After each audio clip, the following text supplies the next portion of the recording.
Mimi.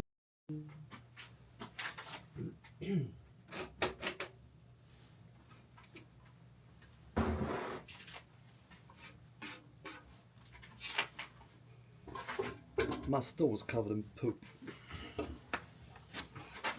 Going the right way. Oh.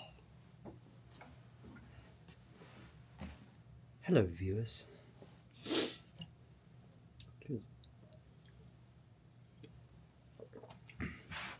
This is the last video about the dog gate.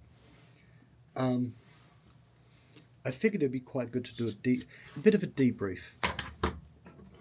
So the gate from start to finish was about 3.5 weeks from when the first video was published. Now it's just a gate, it's just a picture frame, but I made it overly complex by making it 4-layer, so I could do the angles on the corners and line those up. So practice my miters a little bit and see how precise I was with my DeWalt table saw and thing.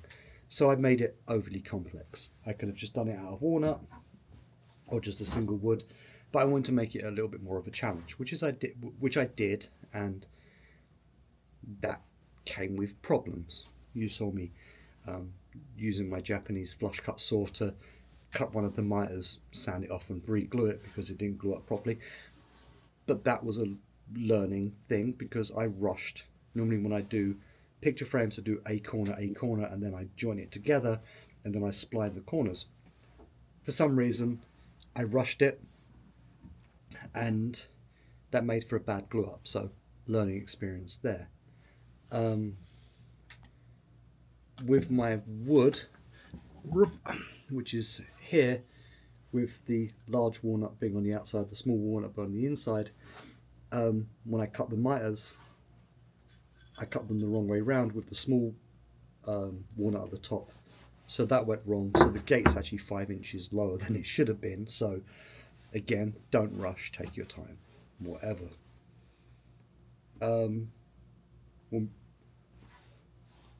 Excuse me. When we talk about the dados, I think the spec tape, putting the two bits together, marking it, and then doing the dados with the brackets I made in one of the earlier videos, which was these walnut brackets, worked quite well, but obviously my tooling wasn't so good and I couldn't get deep enough down into the Baduk, because if you actually look at the piece of wood, sorry, it's thin. Yeah, when I'm trying to go up, I'm trying to go up into these things. Obviously, the ultra shear bit that I used didn't go long enough, and I had to drop down into a piece of HDPE, which I spec taped on and clamped to get deeper. And I don't like having too much shank out on a bit, so I should have invested in a different bit for that, but I didn't. But realistically, what I should do is make a cross-cut sled from my table saw and then just run it through, or fucking just buy a dado stack, and it would have been 5 seconds work rather than about a week and a bit's worth of work cutting those dados. But I worked with the tooling I had and I didn't want to invest any more money into it, so you know, whatever. They came out well. They were within 0.08, was it? Yeah, of an inch. So it was actually pretty good, but still actually took an awful lot of filing to get the rungs in, which took an awful lot of time, which you didn't see because I didn't film it. So that went well. Milling. Obviously, when I built these bits of wood, I milled all those pieces, and I one side to get them flat, and then ran them through the DeWalt, sponsor me, planer to get them all to the same thickness. That was fine. I didn't do that with the rungs. I should have just gone, all right, cool, and just run those through, rather than when it was assembled, put together, have to mill the thing. What I don't understand, and there's a couple of things I don't understand, is the two large pieces got a bend on them. Even though I was very careful with them, they did get a bit of a bend on them, so I did actually have to end up, and you see in part 5, I think it is, me milling both sides of the gate with the rungs in to get it down flat again. Another step that probably could have been avoided, but I don't know why they bent. Also, if I'd actually put the rungs through the plane, I could have got them to the correct thickness and I could have avoided that. But actually having to mill was a hidden benefit because I had to it flatten the thing, and using the spec tape again to hold it down that last time to go through that worked really well. What didn't work well is the sled is the same size as the piece of melamine over here that I've got, and it's a little bit, you could get it where it drops off, and it does, and if you see it really carefully in the high speed when I've sped it up, it dropped and actually caused a gouge on it. So that was a problem, but I managed to get around that one. That worked well. The corners worked well. The dados worked relatively well. Bit of messing around to get it working. The routing on the outside edge looks amazing. On the inside, even when you get a router with my bit, it doesn't give such a nice corner profile that I would have liked. There's a few gaps in it. And then using that wood epoxy that I used, that doesn't take the oil very well. You can see a couple of seams in it. And I did use it to fill a whole bunch of cracks and stuff, but probably wouldn't do that again.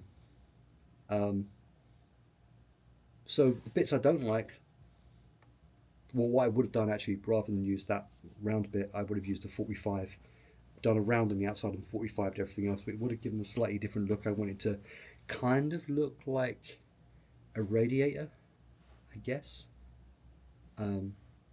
Overall, the look of it with all of the different circles where they interlap, I quite like that. I like that the corners came out well and it's all lined up nicely. What I don't like is obviously the routing on the inside of the rungs. That didn't come out anywhere near as nice as I wanted, but I can live with it. It's a gate to stop the dog and the cats getting to each other, so that's pretty cool. It was a learning experience, that's for sure. I overcomplicated it again, but that's half the fun. Fuck around and find out. And I found out how much of a pain in the ass that job was. But I started it. I'm very proud of myself that I actually finished it, because there were times of this I just wanted to cut it up and burn it. But I'm actually pretty happy with the way it turned out. I'd say 70% happy with the way it turned out.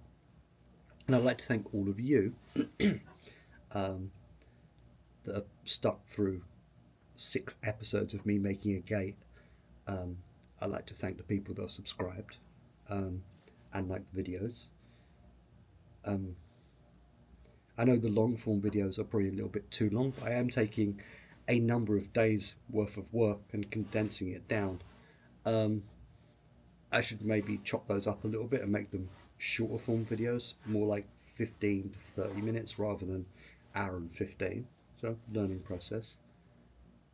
But yeah, I just wanted to sit and debrief for 5 seconds and go, thank you all for watching. I've got some ideas for the next project, but I'm letting those marinate a little bit before I commit. But yeah, that was a fun, slightly stressful, interesting learning experience. Yeah. It was a good one, right? And I think we can all agree. I'll put a picture up at the end of the video. I think we can agree it actually turned out pretty well, considering, and please, this is the final point. I made the other gate that was there, but I used crap lumber, and obviously I've made cutting boards, and I'm just trying to expand my skill set and get better at woodworking, because I enjoy woodworking. It's a good, relaxing, although somewhat stressful, problem solving affair at times. But yeah, I don't know what I'm doing, and I am actually learning. And when I do make a mistake, I show the mistake, so I'm not going to hide it from you. Hopefully I can show you the solutions when I make those mistakes. But yeah, fun learning experience. That's all I've got. If you've got any comments or suggestions on how I could have done it better, please comment, like and subscribe, comment on this video and tell me, you know, I got broad shoulders, I ain't gonna cry. Tell me where I fucked up. Help me learn. I appreciate it. Any comment I appreciate. So that's it. Again, thanks for watching. Take care.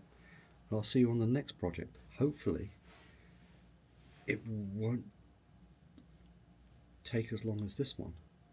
But knowing me and knowing what I want to build, I'm going to overcomplicate it and make it hard for myself, because that's part of the fun and that's part of the journey. Peace. Laters. Ooh, beer.